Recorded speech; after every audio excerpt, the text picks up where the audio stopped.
La mer en deux, toutes ces choses-là, la manne et autres, ce n'était pas la gloire de Dieu, mais la grâce de Dieu. Et Moïse le savait. Moïse à un moment s'est posé la question, pourquoi à chaque fois que lui me parle, il se cache? Il va vouloir voir la gloire de Dieu. Donc le but même de Joël 2:32, c'est de nous amener à voir la gloire de Dieu. Maintenant, pour voir la gloire de Dieu, il fallait que le Fils de Dieu vienne mourir à la croix.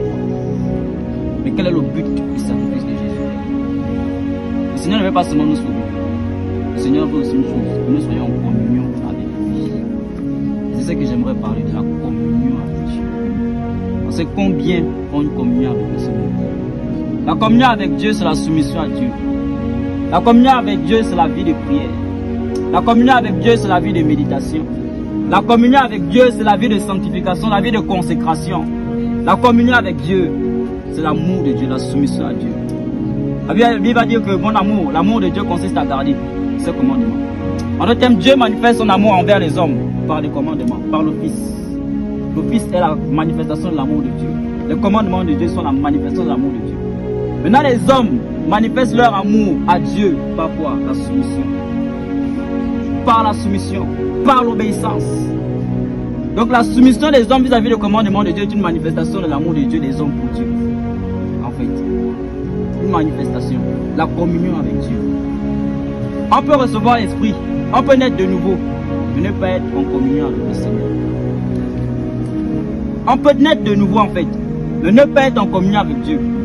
C'est pourquoi le Seigneur va dire, si vous demeurez dans ma parole, vous êtes vraiment mes disciples. Demeurer, c'est être attaché. Demeurer, c'est habiter dans sa parole. C'est-à-dire ne pas aller ni à gauche, ni à droite, comme va dire au peuple d'Israël. Vous allez observer mes commandements, vous n'irez ni à gauche, ni à droite. Demeurez dans la parole de Dieu.